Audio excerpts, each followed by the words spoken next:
Once again, it flipped. There we go. Hello, how's everybody doing tonight? Just got back from Cozumel, I did. So if you missed me last week, I'm sorry, I was sitting on the beach. But you were working, right? But I was working because I got to hang out with the most amazing group of entrepreneurs and really just got past a lot of business questions that I had, and we had fun at the same time. I think we stayed up till like 1 a.m. every night just talking business, which was awesome. If you don't know who I am, my name is Monica Brito from thatsimplelife.com, and this is my husband, David. And what we do is we help people simplify their lives. We're in conversations right now about getting a schoolie, but David's not buying it. Right, David? Yeah, nobody knows what that is. You just ruined my dreams right now. A schoolie is a converted school bus that people live in. It's like a tiny house, and it's pretty amazing. So more to come on that once I convince this one. Yeah. So we help people simplify not only their life, but we help people simplify their finances, downsize their housing, all kinds of fun stuff. And tonight we're going to talk about 401k plans. He's my expert when it comes to that. Why do we get all the boring topics?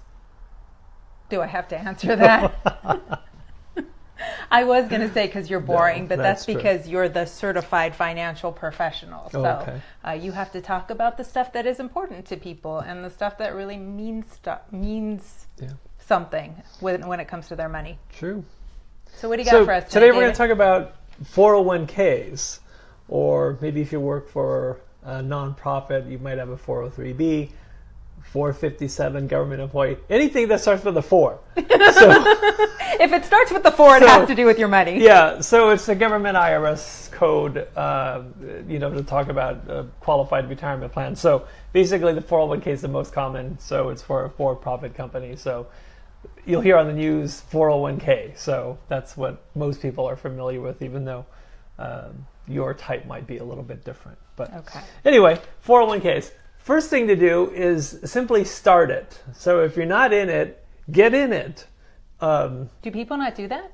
A lot of people don't do it. Really? Yeah, for a couple of reasons. One, they don't understand the investments or what to pick, or some people just simply can't afford it. But start it. So even $20 every 2 weeks would be... Yeah, usually it's a percentage. So you can do like a minimum of 1%. Okay. So most people won't miss that. 1% of your check, but I would start it with something you can do and then increase it. But starting it is the first thing. And the reason is 1 year turns into 5 years, can turn into 10 years pretty quickly.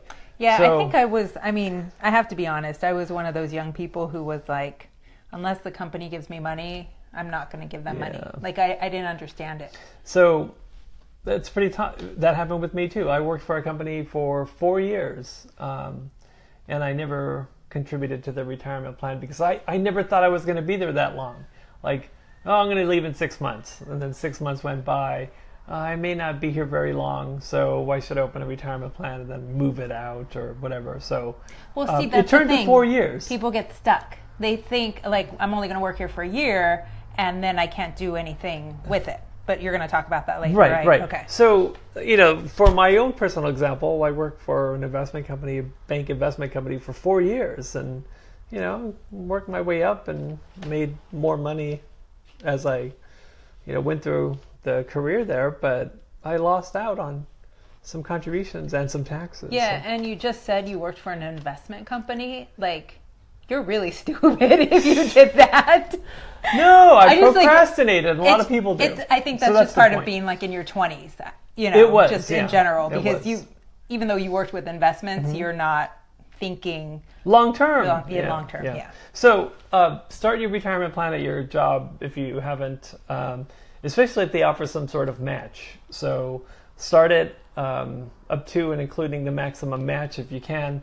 That's really important. So remember, all these contributions that you make are pre-tax or before tax, so it comes off of your income. So good example, if you make $50,000 a year, you contribute $5,000 a year to this plan. It's $5,000 minus your standard deductions and all your exemptions and everything. So you pay less taxes because you earn less money. Okay. So I know everyone's doing that right now for tax time. So, keep that in mind. It'll save you a lot of money on taxes as well. So it's not just, short-term thinking, contributing to my retirement plan, but it's also long-term because you're saving money every year on taxes. So good short-term and long-term benefits. So I think I mentioned before, start with at least 1%. Most people would do that, or employers would allow that. A good rule of thumb, though, is to increase contributions as you pay off debt. So if you have a car loan and you have a $400 car payment and you pay it off, well, frees up some money in the budget, increase contributions. If you pay off a credit card and you're not paying $80 a month on that, consider increasing contributions to retirement Or if you get plan. a raise or a promotion. You get a raise, promotion, pay off debt. So those are some good things to do. When that happens, you could increase it and keep your retirement plan on track. So even if you only contribute 1%, the You get a company very 2% well raise. could give you a 1% match, so you're contributing 2%. Right. So every time you add another 1% to it, Right. you're really growing your retirement. You're growing it. And that makes much more sense when you're young, right? Because it grows faster or it grows. Exactly. Yeah. Yeah, you have time on your side and it compounds. So Okay.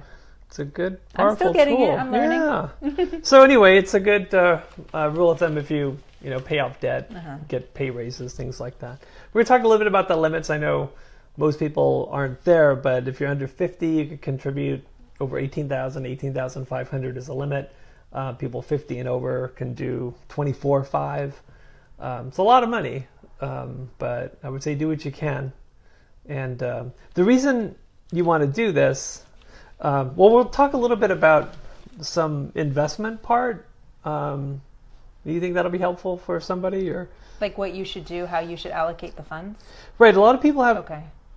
some concerns about that because they may have a laundry list of options, and these options are overwhelming. The name of the funds, so people don't know what these sectors are, what a large cap is, What's or a sector? what's I know what like a different sector types is, of but- the economy. So there might be like a small cap fund, Okay.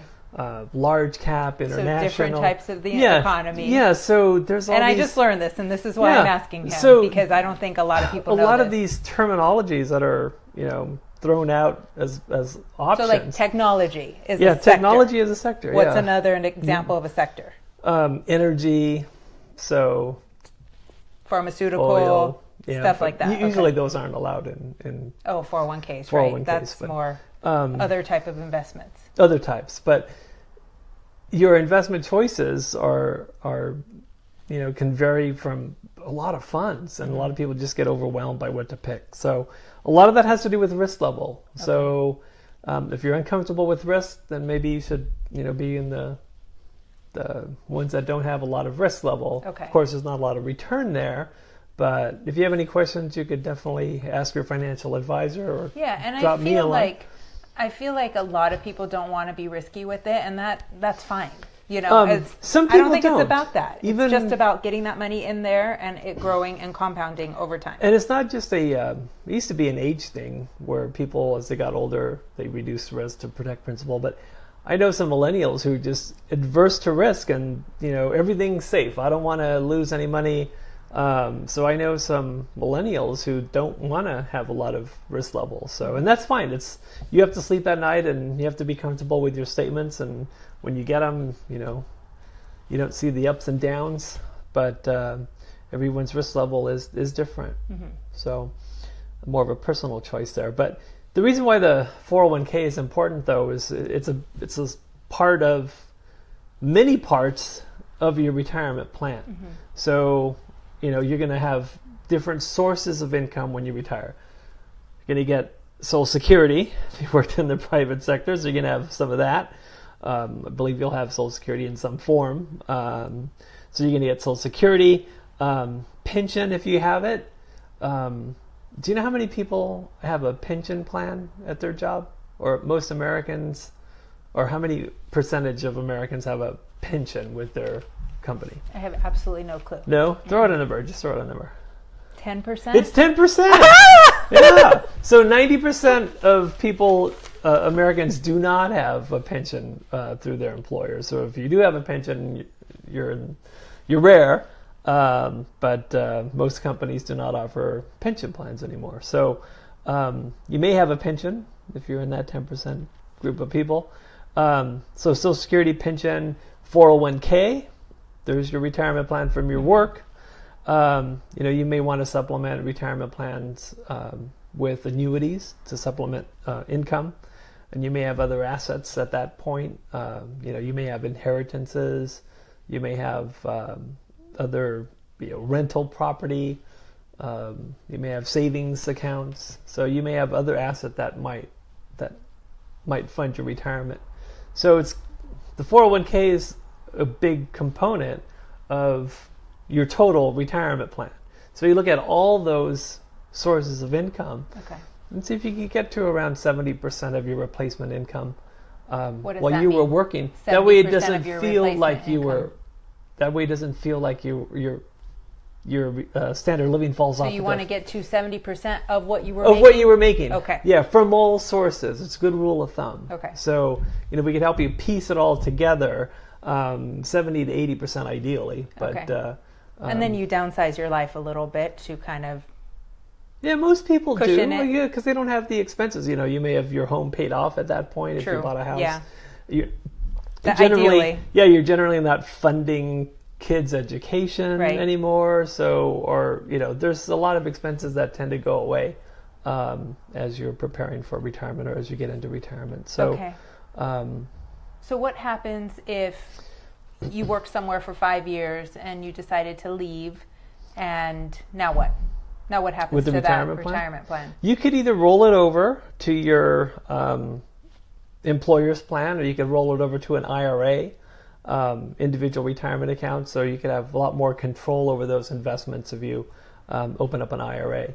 Okay. And you can invest in whatever you want, literally. So it doesn't have to be just the list of your employer's retirement plan choices. So you have a lot more flexibility with the IRA. So it's a good option for a lot of people. So there's other products too that can take those retirement plan dollars and guaranteed principal. Usually the accounts in your retirement plan at work don't offer that option. So a lot of options there with the retirement plan, especially when you're looking at one piece of a puzzle. So I think that's where people get confused is it's like, what do I do with this, and how does that affect other things that I'm going to get? And so we do is we take a look at everything. Okay. So I hope that helps. Is that it? Yeah. Okay. Well, I guess that's 401ks in a nutshell. In a nutshell. David has so much skills and expertise, and although he's very shy on camera, he really can get you going and get everything transferred over and get everything working. And I've watched him over the years. We've been married 11 years on Saturday, and I've watched him just even through that whole economic turmoil that happened in 2008-ish. None of his clients lost any money, and I was really proud of him for that. I have to, on a personal level. Well, a lot of them did. But anyway, if you want to work with David or you just want to have a consultation with him, he is definitely available. Visit us over thatsimplelife.com, and then you'll click on long-term planning. And on there you can book a free consultation with him for 30 minutes and just talk about your options. So that's it for this week, and we hope to see you next week. Have a good night. Bye.